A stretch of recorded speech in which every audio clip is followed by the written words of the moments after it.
ஈரோடு மாவட்டம் அன்னை சத்யா நகரில் வாழைப்பழம் சாப்பிட்ட 5 வயது குழந்தை உயிரிழந்த அண்மைச் செய்தியை நாம் பார்த்து வருகிறோம். குழந்தை உயிரிழந்ததை அறிந்து மருத்துவமனை வளாகத்தில் உறவினர்கள் கதறி துடிக்கக்கூடியதை காட்சிகளாக பார்க்கிறோம். ஈரோடு மாவட்டம் அன்னை சத்யா நகரில் வாழைப்பழம் சாப்பிட்ட 5 வயது குழந்தை உயிரிழந்த நிலையில் குழந்தையின் துண்டையில் வாழைப்பழம் சிக்கி உயிரிழந்ததாக சொல்லப்படுகிறது. விவரங்களை நம்முடைய செய்தியாளர் சக்திவேல் வழங்க நாம் கேட்கலாம்.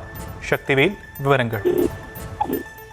வணக்கம் ஷாம். ஈரோட்டில் வாழைப்பழம் சாப்பிட்ட சிறுவனுக்கு மூச்சுக் குழாயில் வாழைப்பழம் சிக்கி உயிரிழந்த சம்பவம் பெரும் சோகத்தை ஏற்படுத்தியதுடன் தற்போது அந்த சம்பவமானது பெரும் பரபரப்பை ஏற்படுத்தியுள்ளது. ஈரோடு மாவட்டம் மாநகராட்சிக்கு உட்பட்ட பகுதியான அன்னை சத்யா நகரை சேர்ந்தவர் மாணிக்கம் முத்துலட்சுமி தம்பதியினர். இவர்களுக்கு கடந்த 8 ஆண்டுகளுக்கு முன்பாக திருமணமாகி 5 வயதில் ஒரு ஆண் குழந்தையும் மற்றும் பெண் குழந்தையும் இருந்து வருகிறது. இந்த நிலையில் கூலி வேலை பார்க்கும் தம்பதியர்கள் நேற்று வழக்கம் போல் சாய்சரனை தனது பாட்டியின் வீட்டில் விட்டு சென்றுள்ளனர். இதனைத் தொடர்ந்து வீட்டில் விளையாடி கொண்டிருந்த சிறுவன் வீட்டில் வாங்கி வைத்திருந்த வாழைப்பழத்தை உரித்து சாப்பிட்டு உள்ளான்.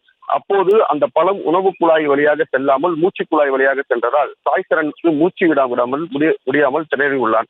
இதனை அறிந்து சாய்சரனின் பாட்டி மற்றும் அக்கம் பக்கத்தினர் உடனடியாக மருத்துவமனைக்கு சிறுவனை மீட்டு அழைத்து வந்துள்ளனர்.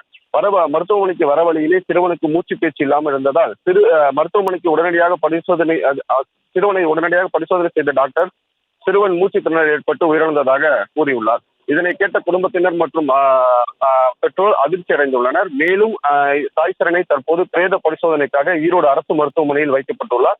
இந்த சம்பவத்தில் சாய்சரனின் பெற்றோர் மாணிக்கம் மற்றும் முத்துலட்சுமி சிறுவனை நினைத்து கதறி எழும் காட்சிகளானது பார்ப்போரை கலங்க வைக்கின்றது.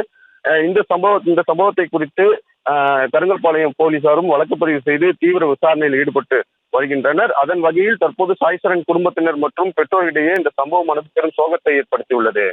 ஷாம்,